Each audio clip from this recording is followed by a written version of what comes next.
UP के STF के chief Amitabh यश वो न्याय प्रक्रिया चलाएंगे, क्योंकि न्याय का अबॉर्शन यूपी में लगातार हो रहा है। सुप्रिया जी, महाराष्ट्र में संजय राउत ने अब जब बाबा सिद्दीकी की हत्या हुई तो ऑन रिकॉर्ड आज तक पे स्टेटमेंट चलाया। उन्होंने बोला मर्द, मैं कोट कर रहा हूं, मर्द हो तो बाबा सिद्दीकी के हत्यारे का एनकाउंटर करो। क्या वो न्याय का अबॉर्शन करवाना चाहते हैं? तो बताइए, ये मुस्लिम एरिया क्या होता है जहां पर हिंदू यात्रा निकले, चाहे बंगाल में निकले, चाहे तेलंगाना में निकले, चाहे कहीं और निकले, तो पथराव होना जरूरी है?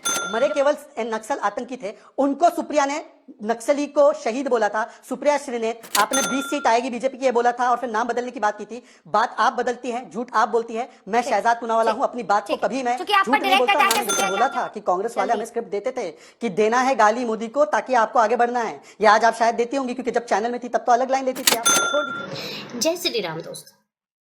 यूपी के बहराइच के दंगाइयों पे जब योगी सरकार की कार्रवाई शुरू हुई तो विपक्ष को दर्द होना शुरू हो गया। योगी सरकार और पुलिस को कोसने का काम विपक्ष शुरू कर चुका है। इसी पे जोरदार डिबेट, जिसमें सुप्रिया श्रीनेत ने यूपी की अदालत को बंद करने की सलाह दे डाली, जिसपे शहजाद पूनावाला ने सुप्रिया श्रीनेत की सारी पोल पट्टी ही खोल डाली।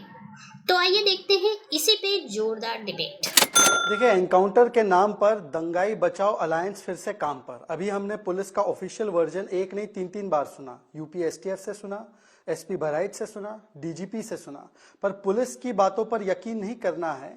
और ये वही मंडली है, आपको जब याद होगा कि मिश्रा जी के ऊपर जब 25 से 30 छर्रे फायर किए गए और उनकी निर्ममता से हत्या की गई, तो अखिलेश जी से जब 2 दिन पहले बयान पूछा गया उनका, तो उन्होंने कहा कि डीजे का म्यूजिक किस प्रकार का था, मस्जिद के सामने म्यूजिक क्यों बजाया गया। एसटी हसन ने बोला उकसाया क्यों।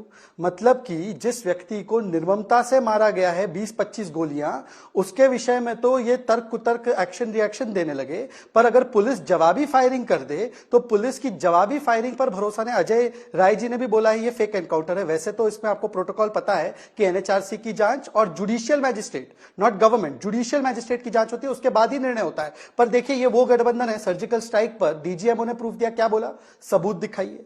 बालाकोट एयर स्ट्राइक पर एयर चीफ मार्शल ने बोला, क्या बोला, चील कौवे मरे। हमारे साथ जो पैनलिस्ट बैठे हैं उसमें से एक ने नक्सलियों को जब छत्तीसगढ़ में वो एनकाउंटर हुआ तो शहीद बोलने का काम सुप्रिया श्रीनेत ने बोला था। सेना के अध्यक्ष को सड़क का गुंडा बोला था। यूपी एटीएस ने जब अलकायदा के आतंकियों को गिरफ्तार किया तो अखिलेश जी ने बोला यूपी एटीएस पर मुझे भरोसा नहीं है। बाटला हाउस पर सोनिया जी फूट फूट कर रोई थी। वर्दी पर सवाल उठाना और वोट बैंक के लिए वर्दी पर चोट करना, ये उनकी पुरानी आदत है। मैं आपको उसका एक उदाहरण भी दे देता हूं, सुनिए। ये सारे शहीदों को शहादत का दर्जा दिया जाए और जो इनको शहीद बना रहे हैं उनके खिलाफ जंग छेड़ी जाए। मैं कहता हूं कि जिनको नक्सली बताकर मारा जा रहा है वो भी शहीद है। नक्सली इनके लिए शहीद है। ये कन्हैया कुमार जो कांग्रेस के टिकट पर चुनाव लड़े हैं और जो मारते हैं एनकाउंटर में, जब एक स्थिति पैदा हो जाती है तो वो दरअसल हत्यारे हैं। ये कांग्रेस की ऑफिशियल सोच है। अंजना जी, मैंने आपकी रिपोर्ट बड़ी ध्यान से सुनी और मेरे बारे में कुछ झूठ भी कहा गया। मुझे नहीं लगता कि मैं अपना टाइम भी बर्बाद करूंगी इनके मुंह लगकर, लेकिन आपकी रिपोर्ट में कुछ बातें कही गई। वो बातें कहने से, उनका जवाब देने से पहले मैं 2 चीजें कहना चाहती हूं। योगी आदित्यनाथ को उत्तर प्रदेश के सत्र का तुरंत आपातकाल सेशन बुलाना चाहिए और एक पारित करना चाहिए, 1 लाइन का अध्यादेश पारित करवाए वो और यहां पर भेज दें कि उत्तर प्रदेश के सारे न्यायालय, सारे सेशंस कोर्ट, सारे डिस्ट्रिक्ट कोर्ट, हाई कोर्ट की दोनों बेंचें बंद हो जाएंगी और अब यूपी के एसटीएफ के चीफ अमिताभ यश वो न्याय प्रक्रिया चलाएंगे, क्योंकि न्याय का अबॉर्शन यूपी में लगातार हो रहा है। मैं इससे पहले कि कुछ और बोलूं, मैं एक चीज और बोलना चाहती हूं। उत्तर प्रदेश की पुलिस को दूषित करने का काम बीजेपी की सरकार ने किया है। असलियत यह है, और इसमें मुझे कोई गुरेज नहीं है ये कहने में, असलियत यह है कि उत्तर प्रदेश की पुलिस फोर्स को पूरी तरह से बर्बाद करने का काम योगी आदित्यनाथ की सरकार ने किया है। उत्तर प्रदेश की पुलिस फोर्स तो वो है जो चप्पल पहनकर एनकाउंटर कर देती है भाई, ऐसी गजब पुलिस फोर्स है उत्तर प्रदेश की पुलिस फोर्स। तो वो है और मैं डंके की चोट पर कहती हूं, रामगोपाल मिश्रा की हत्या दुखद है, बिल्कुल नहीं होनी चाहिए थी, क्योंकि किसी भी समाज में हत्या और हिंसा की कोई जगह नहीं है। लेकिन उनकी हत्या सरकार, पुलिस और प्रशासन के चलते हुई, ये कहने में मुझे जरा सा भी संशय नहीं है। और इसलिए नहीं है, आप रूट जानते थे, उस रूट की रखी हुई थी, उसके बाद वहां पर कैसे उन्माद हो गया, विच हेड रोल्ड, किस एसपी का तबादला हुआ, किस एडीजी लॉ एंड ऑर्डर को बर्खास्त किया गया। हत्या होने के बाद अगले दिन वहां पर आगजनी हो रही है, वहां पर दुकानें जलाई जा रही हैं और शाम को उत्तर प्रदेश के एडीजी लॉ एंड ऑर्डर को आकर, मतलब महकमे का दूसरा सीनियर मोस्ट अधिकारी आकर गन लहराते हुए कहता है रोको रोको, मारो मारो। ये कहां ले जा रहे हैं हम पुलिस व्यवस्था को? मुझे इस बात का जवाब दीजिए कि आपको ये भद्दी फिल्म की स्क्रिप्ट नहीं लगती है कि एक के बाद एक ऐसा होता जा रहा है? कहां जा रही है कानून व्यवस्था उत्तर प्रदेश की? ये इस पुलिस का रवैया हमने हाथरस में भी देखा है, इस पुलिस का रवैया हमने लखीमपुर में भी देखा है। तो मेरा मुंह पुलिस पर मत खुलवाइए, लेकिन मैं ये बिल्कुल मानती हूं कि ये प्रशासन और पुलिस की जिम्मेदारी थी। उनके चलते सरकार की नाकामी है कि ये हत्या हुई और उसके बाद ये उन्माद भड़का। और आज, और ये बात मैंने समर्थ की रिपोर्ट में सुनी, 40 किलोमीटर दूर वो जगह बहराइच से है जहां वो लोग रहते हैं, 15 किलोमीटर दूर नेपाल से है। भद्दी स्क्रिप्ट वालों को यह तो सोचना चाहिए था कि 40 किलोमीटर दूर आके उन्होंने पहले असला छुपाए, फिर घर वापस चले गए। पुलिस ने क्या किया? क्यों नहीं गिरफ्तार किया? क्यों नहीं तोड़ैया करी ढंग से?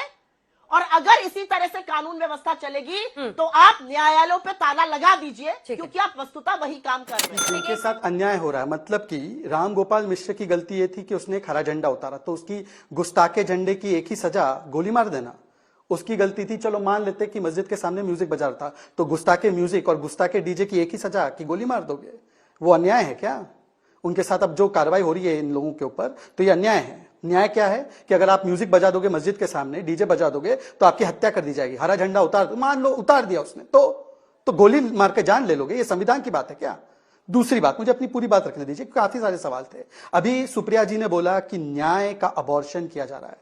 सुप्रिया जी, महाराष्ट्र में संजय राउत ने, अब जब बाबा सिद्दीकी की हत्या हुई तो ऑन रिकॉर्ड आज तक पे स्टेटमेंट चला है, उन्होंने बोला मर्द, मैं कोट कर रहा हूं, मर्द हो तो बाबा सिद्दीकी के हत्यारे का एनकाउंटर करो। क्या वो न्याय का अबॉर्शन करवाना चाहते हैं?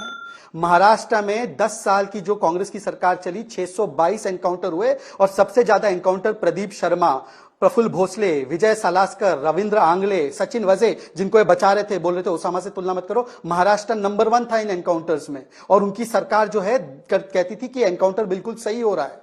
ये उनका एनकाउंटर का हिस्ट्री। अभी आपने बताया कि मुलायम सिंह जी के जमाने में 499 एनकाउंटर डेथ्स हुई, मायावती जी के जमाने में 261 एनकाउंटर डेथ्स हुई, और योगी जी के 7 साल के कार्यकाल में 200 या कुछ ऐसी एनकाउंटर डेथ्स हुई। तो वो एनकाउंटर सेक्युलर एनकाउंटर, और आज जो एनकाउंटर हो रहा है उसमें जाति धर्म अपराधियों की ढूंढ कर कि यह एनकाउंटर जो है वो गलत है। अच्छा, तीसरी बात, अभी सुप्रिया जी ने बोला कि रूट की यात्रा पर, सुप्रिया जी चलिए मान लेते हैं, उस बात में आपके तर्क भी है।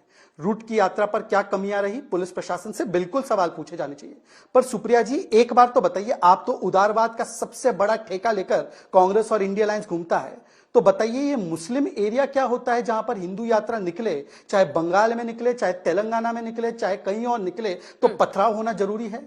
ये पत्थर कहां से पहले से जमा हो जाते, चाहे बंगाल में हो, चाहे तेलंगाना में हो, चाहे बहराइच में हो?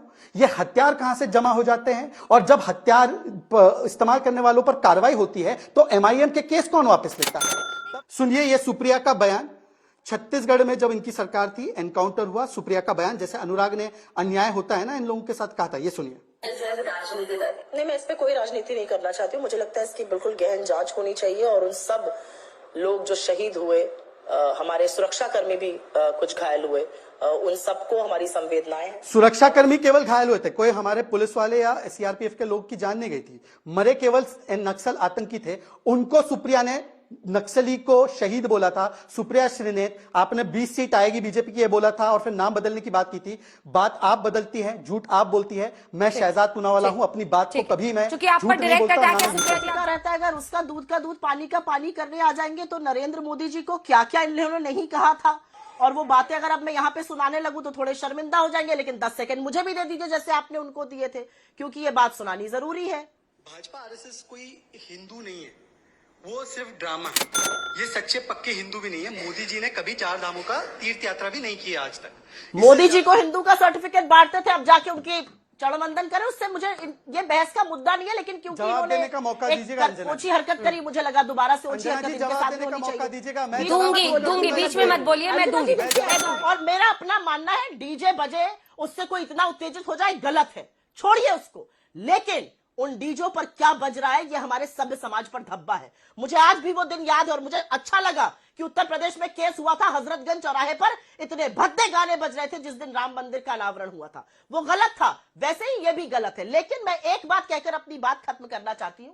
योगी आदित्यनाथ जी बुलडोजर चलाने में यकीन रखते हैं, ठोक दो सबको। बीएचयू आईआईटी के रेपिस्ट को नहीं ठोक पाए, जिनका माला पहनाकर स्वागत हो रहा था। ब्रजभूषण सिंह को नहीं ठोक पाए, कुलदीप सिंह सेंगर को नहीं ठोक पाए, रामदुलार गोंड को नहीं ठोक पाए। ठीक है। असलियत यह है कि आपकी नाक के नीचे आपकी पुलिस सबसे ज्यादा गुंडागर्दी इस समय यूपी में ठीक। पुलिस कर रही है। देखिए, सुप्रिया ने एक मेरा अलेजेड ऑडियो वीडियो सुनाने का प्रयास किया। मैं तो कह रहा हूं कि कांग्रेस में जब था, मैंने तो बोला था कि कांग्रेस वाले हमें स्क्रिप्ट देते थे कि देना है गाली मोदी को ताकि आपको आगे बढ़ना है। ये आज आप शायद देती होंगी, क्योंकि जब चैनल में थी तब तो अलग लाइन लेती थी आप। छोड़ दीजिए, नक्सली को शहीद आपने बोला, ये आपने स्वीकारा। आपकी नेता तब रोई जब बाटला उसका एनकाउंटर हुआ।